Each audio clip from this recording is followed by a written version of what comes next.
Guys, welcome back to my channel.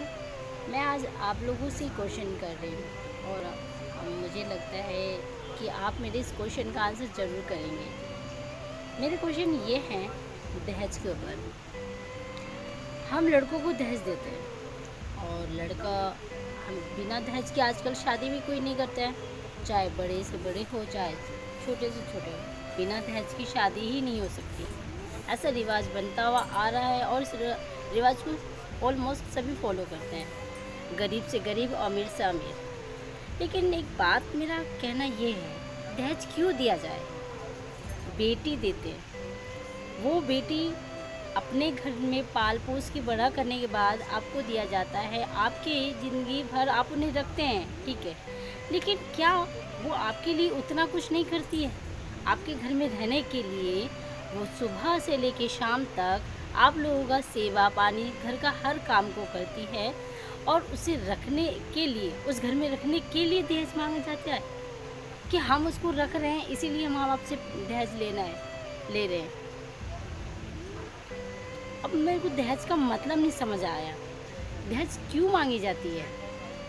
क्या बेटी के रखने का कीमत मांगी जाती है कि हम आपकी बेटी को रख रहे हैं इसीलिए हमें ये दो वो दो? लाखों के ना जाने कितने लाख रुपए का डिमांड होता है जो लोग पूरा नहीं कर पाते। कुछ लोग तो इस वजह से ही ज़िंदगी आधी से ज़्यादा ख़राब कर लेते हैं कि बेटी को पता है बेटी को मारने का मेन मकसद क्या है। अगर कोई माँ बाप अपनी बेटी को पैदा होते ही मार देता, उसका सबसे बड़ा रीज़न यही है दहेज। अगर दहेज उनके माइंड में, बेटी पैदा होते ही उनके माइंड में ये क्लिक करता है कि ये बेटी हुई है, दहेज देना पड़ेगा। पालना पोसना खिलाना पिलाना आसान है, लेकिन दहेज देना बहुत बड़ी बात हो जाती है, क्योंकि हर माँ बाप वो चीज़ पूरा नहीं कर पाता और इस चीज़ को पूरा ना करने की वजह से उनके माइंड में सबसे पहले यह आता है कि बेटी को ख़त्म कर दी जाए, मार दिया जाए, क्योंकि ना रहेगी बेटी, ना देना पड़ेगा दहेज।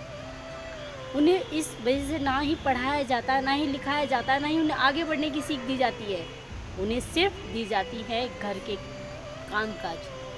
अगर उन्हें सिखाया जाता है तो घर के कामकाज सिखाया जाता है, इसलिए नहीं कि वो उस कामकाज से वो खुद का पेट भरने के लिए, खुद से ज़्यादा उन ससुराल वालों के बारे में सोचा जाता है। बचपन से ससुराल वाले के बारे में सोचा जाता है, तुम्हें पराए घर की धन हो, तुम पराए धन हो, तुम पराए घर से आई हो, तुम पराए।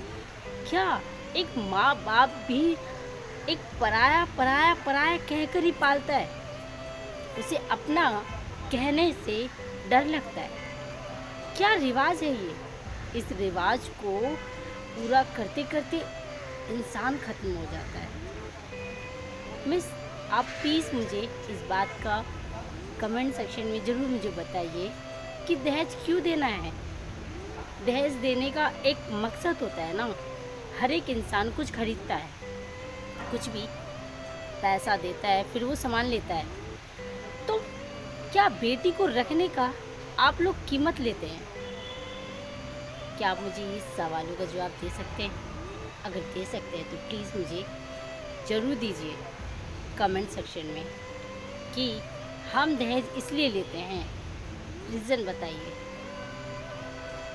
थैंक यू, धन्यवाद। अगर मेरी बात से किसी को हर्ट हुआ है, किसी को दुख हुआ है, तो उसके लिए मैं तहे दिल से माफ़ी चाहती हूँ। लेकिन मेरा ये क्वेश्चन काफ़ी दिनों से था, मुझे लगा था कि मुझे पूछना चाहिए, इसलिए मैंने पूछा।